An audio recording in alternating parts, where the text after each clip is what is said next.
Alam natin na sa NBA, mahirap magtagumpay ng walang sapat na suporta o katulong sa team. Dahil sa malas sa trades, injuries, o sadyang masama ang timing. Ang talento at sakripisyo nila ang nagpatatag sa kanilang legasiya.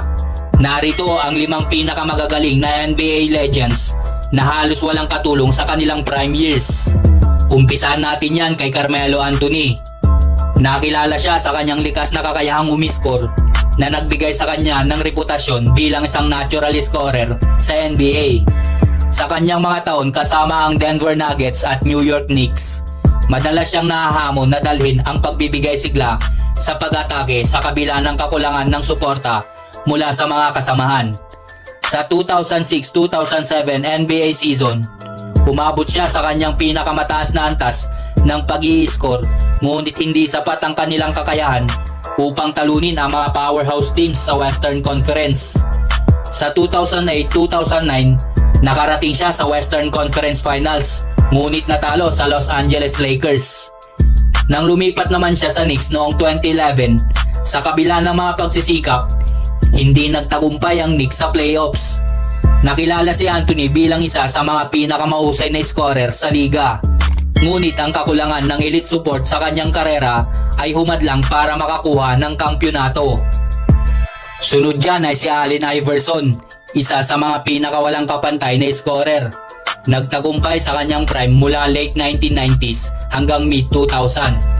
Sa kanyang pinakamahusay na season, nakakuha siya ng average na 31.1 points at nagdala sa Philadelphia 76ers sa NBA Finals, kung saan siya ay nag-uwi ng MVP award. Sa kabila ng kanyang mga iconic na performances, madalas niyang isinasakatuparan ang malaking bahagi ng pag-atake sa kanyang sariling mga kamay na may kaunting suporta mula sa kanyang mga kasamahan. Sa kanyang prime, patuloy na pinakita ni Iverson ang kanyang kakayahan sa pag-i-score at depensa. Ngunit ang kakulangan ng suporta ay nagdulot sa kanyang team na mapatalsik sa playoffs ng maaga. Pangatlo, si Dirk Nowitzki na nagmarka ng kanyang mga prime years mula 2000 hanggang 2011 na nagbigay ng bagong pananaw sa mga big men sa liga sa pamamagitan ng kanyang kakaibang shooting skills. Sa 2005-2006 season, umabot siya sa average na 26.6 points at nagdala sa Mavericks sa NBA Finals, ngunit natalo sila sa Miami Heat. Sa kabuuan ng kanyang prime, nag-average siya ng 24.5 points at 8.9 rebounds. Kahit na siya ay kinilala bilang isang elite player na nakuha ang MVP noong 2007, patuloy na nahirapan ang Mavericks na makahanap ng sapat na suporta sa paligid niya na nagdulot sa kanilang kabiguan sa playoffs. Pang-apat, si Kevin Garnett na kilala sa kanyang elite defense at versatility. Nagtagumpay sa kanyang prime mula 1999 hanggang 2007, partikular sa Minnesota Timberwolves. Sa kanyang pinakamagandang season noong 2003-2004 NBA season, nag-a-average siya ng 24.2 points at 13.9 rebounds na nagdala sa Timberwolves sa pinakamahusay na record ng franchise.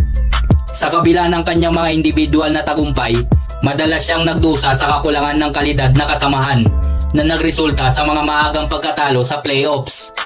Sa kanyang buong karir, nag-average siya ng 21.3 points at 12.1 rebounds. Ngunit ang mga issue sa team support ay naging hadlang sa kanyang tagumpay sa postseason.